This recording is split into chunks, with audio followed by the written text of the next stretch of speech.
It's 1912, and Roald Amundsen and Robert Scott are in a race to the South Pole. In a story seemingly designed perfectly to illustrate the difference between thinking that will lead to success and thinking that will lead to failure, Amundsen's team makes it to the South Pole first and make it back alive to tell the story. Scott's team, on the other hand, are less fortunate. They make it to the South Pole weeks later, only to find Amundsen's team had planted a flag to mark the occasion. They struggled mightily on the trip back, eventually succumbing to the elements and perishing on their way back to civilization. The details of this incredible story seem to mimic the findings of Jim Collins' research in his current book, Great by Choice. When Collins wrote his best-selling book, Good to Great, he became an instant business hero.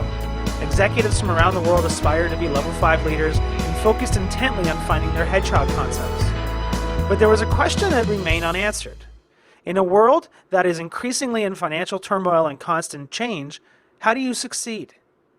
In a methodology similar to Good to Great, Collins and his team studied companies that were in industries where there was a constant state of change, and found that there were some companies that outperformed the marketplace by a significant margin.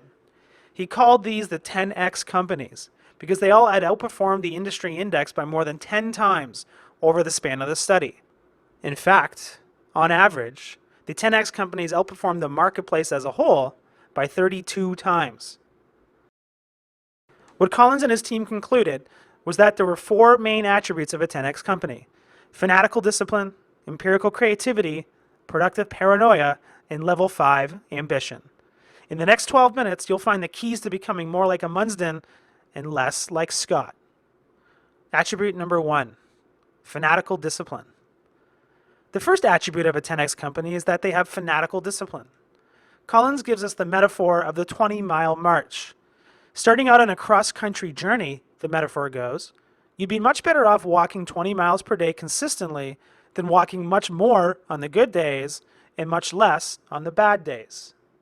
In business, the 10x companies realized that a similar principle applied, that you should do whatever you need to do in order to get the results in the down years and resist the urge to grow too wildly in the up years. A great example of a company that's done the 20-mile march consistently is Southwest Airlines.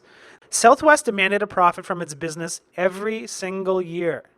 For entrepreneurs, this sounds obvious, but in the airline industry, which at one point was losing $13 billion a year, this is a remarkable thought. Even in the months after 9/11, when the industry was in shambles, Southwest was turning record profits. They also excelled at the flip side of the 20-mile march, and they controlled their growth in the up years. In 1996, for instance, there were over 100 cities desperately wanting Southwest to open operations there. Instead, they took a methodical approach and expanded operations in only 4 cities. If you want to bring the 20-mile march to your organization, here are the 7 elements you can learn from. You should use performance markers to delineate lower bounds of performance you are willing to tolerate. It should be difficult to achieve, but not impossible. Second, you also need to create self-imposed constraints to understand how much you're willing to grow in the good times. This should create some discomfort as well. There should be the feeling that you should be doing more and growing faster. It takes discipline to look at opportunities and turn them down, a lesson that Starbucks and many other fast-growing companies learned the hard way. Third, these constraints should be tailored to the specific circumstances of your company and market environment. For instance, a web company has different growth challenges than a coffee chain. Setting those upper and lower bounds appropriately is critical. 4, these targets should be largely within your control to achieve. Could those other airlines have set up their businesses so that they achieved profitability every single year? Yes, but it would have took some significant planning and preparation like Southwest did. 5th, you need to be thinking about the Goldilocks time frame when setting these bounds. Not too long and not too short. If you make the timeline too short, you'll be forced to deal with too much variability, and set it too long, and it will lose all its power. A year worked for Southwest, and something that's a year or less is probably the range you want to be hunting for. Number 6, these bounds should be designed and self-imposed by you, and not by outside forces or circumstances. For instance, if you're a public company, choosing a bound for what your earnings per share need to be every single quarter would be a lazy choice driven by the demands of Wall Street. Choose a performance marker that is a true reflection of the underlying business instead. And seventh and lastly, the march needs to be achieved with great consistency over time. Hitting it once in a while just doesn't cut it. It's the discipline to hit it time and time again that will determine your long-term success. Attribute number 2, empirical creativity. Fire bullets, then cannonballs. It's a great metaphor for the process of creative experimentation and planning that seems to be popular with web startups, but I bet that will now also become more popular with the mainstream business community. The idea is that if you were down to your last bit of gunpowder and had an enemy ship bearing down on you, you'd need to be judicious in your use of your last reserves. Take it all and fire a cannonball, and the chances are that you're going to miss and perish. But fire bullets instead, and sooner or later you're going to find the right trajectory for your shots.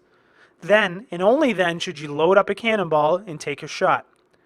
Collins defines a bullet in the business context to be something that is, number 1, low cost. It shouldn't cost you a lot of money to fire a bullet.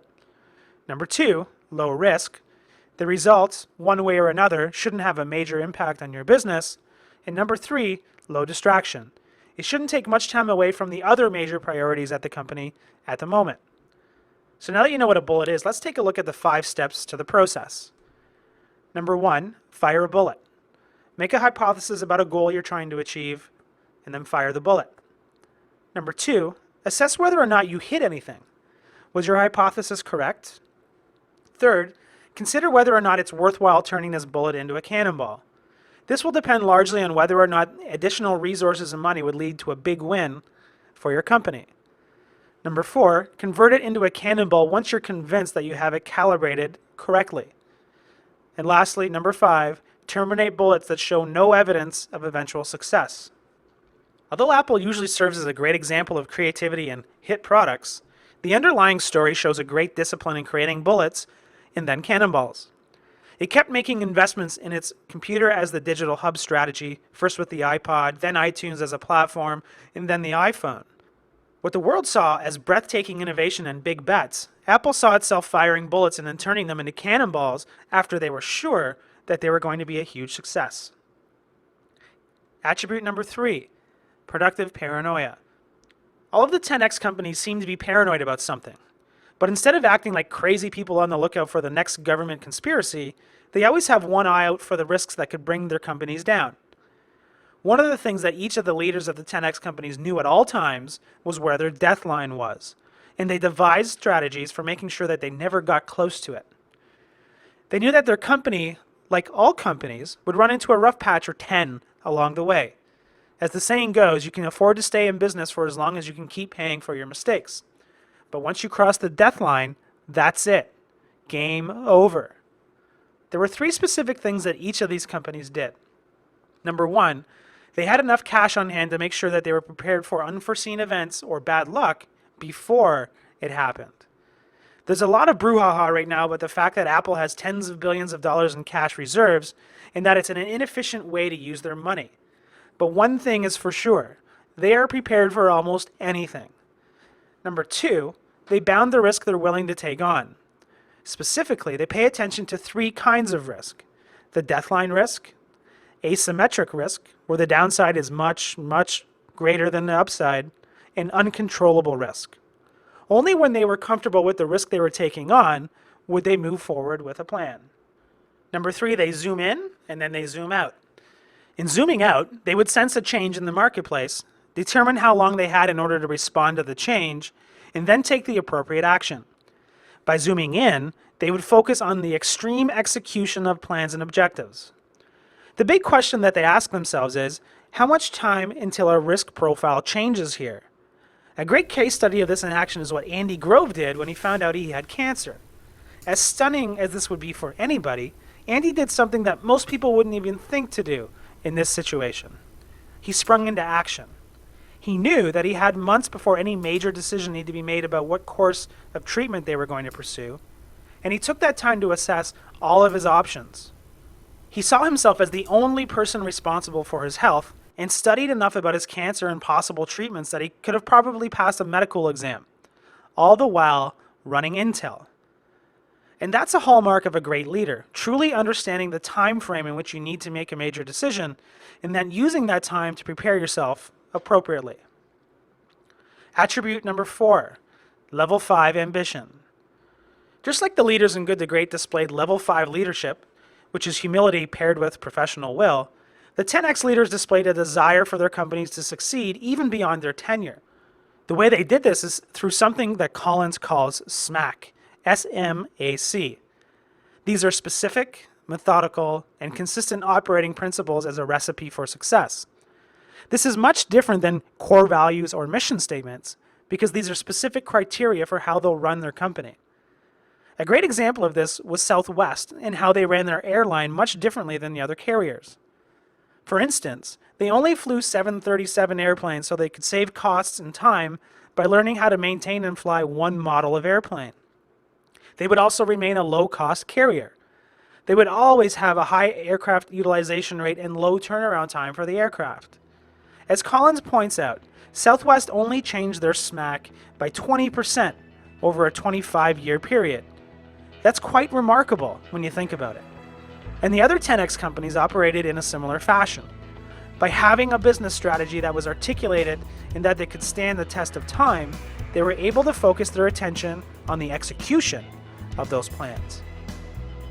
Of course, even when the companies did amend their SMACs, they did it with either empirical creativity or productive paranoia, only changing direction when they absolutely needed to or when they could prove that it would be a home run. So in conclusion, there you have it, everything you need in order to start your own 10X journey. Good luck, and I look forward to seeing you and your team profiled in the next Jim Collins book.